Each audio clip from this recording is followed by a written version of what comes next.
flat but definitely not simple. In this video, we explore Platyhelminthes, the first triploblastic bilaterally symmetrical animals.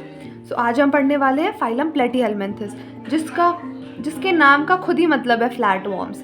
इनमें इनकी जो body होती है वो डॉर्सो वेंट्रली फ्लैट होती है. अब आप में से कुछ लोगों को शायद डॉर्सल और वेंट्रल का मतलब ना पता हो या पता भी हो सकता है, पर मेरा बताना फ़र्ज़ है. तो डॉर्सो एरिया होता है हमारा बैक वाला एरिया और वेंट्रल वाला एरिया होता है हमारा फ्रंट वाला एरिया.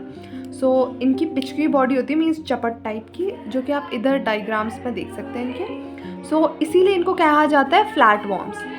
और इनमें ये मोस्टली एंडोपैरासाइट्स होते हैं, मतलब ये होस्ट के अंदर रहते हैं. और ये एनिमल्स में पाए जाते हैं, जिनमें से ह्यूमन बींग्स भी एक ही हैं, हम भी एनिमल्स ही एक टाइप से, तो ये हम में भी पाए जाते हैं. फ्लैट वॉर्म्स ये बाइलेटरली सिमेट्रिकल होते हैं, ट्रिप्लोब्लास्टिक होते हैं और एसिलोमेट एनिमल्स होते हैं. एसिलोमेट का मतलब होता है इनकी मीजोडर्मल लेयर डिफ्रेंशिएट नहीं होती है और इनमें ऑर्गन लेवल ऑफ ऑर्गेनाइजेशन होता है, जो कि बाकी जो आपने इनसे पिछले वाले पढ़े हैं उनमें ऐसा नहीं है. यहीं पर ये देखा गया कि इधर organ level of organisation I है. यहाँ ये सारे ट्रिप्लोब्लास्टिक हो गए हैं, means 3 germ layer and acoelomate.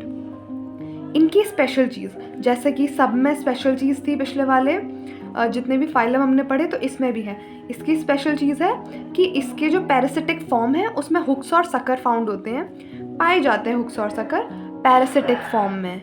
इसमें भी फॉर्म्स हैं, ये वाटर में भी रहते हैं, एक्वाटिक भी होते हैं, टेरेस्ट्रियल भी होते हैं, फ्री लिविंग भी होते हैं और पैरासिटिक भी होते हैं. तो जो पैरासिटिक होते हैं उनमें हुक्स एंड सकर फाउंड होते हैं, हमें देखे जाते हैं. Some of them absorb nutrients from the host directly through their body surface. So जो हमारे बॉडी का सरफेस होता है ये उससे भी डायरेक्टली न्यूट्रिएंट्स वगैरह एब्जॉर्ब कर लेते हैं. स्पेशलाइज सेल्स, इसमें ये भी बहुत इंपॉर्टेंट क्वेश्चन होता है.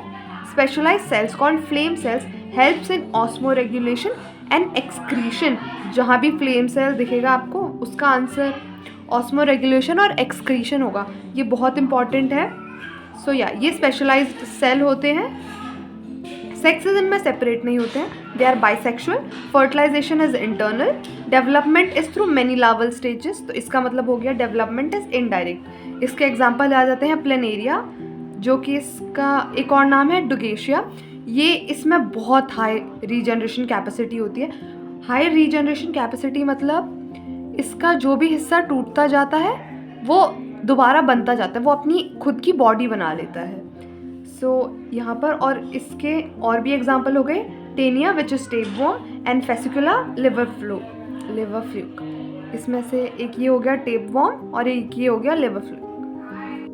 प्लेटीहेल्मिंथेस को हम समराइज कर लेते हैं. इसमें लेवल ऑफ ऑर्गेनाइजेशन होती है organ level of organisation. Body plane होता है ब्लाइंड सैक. जर्म लेयर होती है ट्रिप्लोब्लास्टिक, मीन्स 3 जर्म लेयर, जो कि फर्स्ट टाइम इसमें मिली थी हमें. सीलो में होता है एसिलोमेट. इसमें मीजोडर्म डिफरेंशिएट नहीं होती है. सिमेट्री होती है इसमें बाइलेटरल, जो कि यहाँ पर पहली बार दिखी गई थी. मेटामेरिज्म इसमें नहीं होता है. नोटोकॉर्ड इसमें नहीं फाउंड होती है. तो या एसिलोमेट इसमें सॉलिड मीजोडर्म होती है क्योंकि वो डिफरेंशिएट नहीं करती है. अब इसके हम पैरासिटिक एडेप्टेशन में आ जाते हैं. जो पैरासिटिक फॉर्म होते हैं उसमें क्या मिलता है, उसमें होते हैं हुक्स एंड सकर प्रेजेंट होते हैं उसमें. और इन जो पैरासिटिक फॉर्म होते हैं इनमें जो इनकी बॉडी वॉल होती है उसमें थिक टेग्यूमेंट्स होते हैं जो उनको प्रोटेक्ट करते हैं डाइजेस्टिव एंजाइम्स में. जो होस्ट के डाइजेस्टिव एंजाइम्स होते हैं उनसे उनको प्रोटेक्ट करते हैं. सम कैन डायरेक्टली एब्जॉर्ब, ये हमने बुक में पढ़ा है. Some can directly absorb nutrients through body surface. Body के सरफेस पे अगर वो पैरासिटिक फॉर्म में प्रेजेंट है हमारी तो वो डायरेक्टली उससे भी न्यूट्रिएंट्स एब्जॉर्ब कर सकता है. ये हेड बनाया हुआ है टेनिया का. ये वाला जो आप देख रहे हैं ये हुक्स है और ये वाले जो फॉर्म है ये सकर हैं. अब इसकी फिजियोलॉजी देखी जाए तो डाइजेस्टिव सिस्टम इसमें इनकम्प्लीट होता है. रेस्पिरेटरी सिस्टम इसमें नहीं होता. सर्कुलेटरी सिस्टम भी नहीं होता. एक्सक्रेटरी सिस्टम में इसमें फ्लेम सेल्स पाए जाते हैं, जो कि काफ़ी इम्पॉर्टेंट है फाइलम के अकॉर्डिंग. ये वाली चीज़ कई बार क्वेश्चंस में आ जाती है. रिप्रोडक्शन बाइसेक्सुअल होता है. फर्टिलाइजेशन इंटरनल होता है. डेवलपमेंट इनडायरेक्ट होता है. इसका मतलब होता है मैनी लार्वल स्टेजेस से वो निकलता है. इसके एग्जाम्पल क्या है, टेनिया टेपवॉर्म, फेसिकुला लिवर फ्लूक, जो कि ये है पैरासिटिक फॉर्म होते हैं इसके. और ये डुगेशिया जो है, जिसको हम प्लेनेरिया कहते हैं, ये फ्री लिविंग होता है।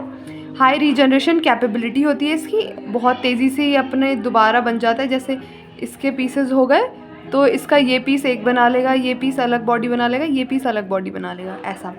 और जैसे कि यहाँ लिखा हुआ है। So thanks for watching guys.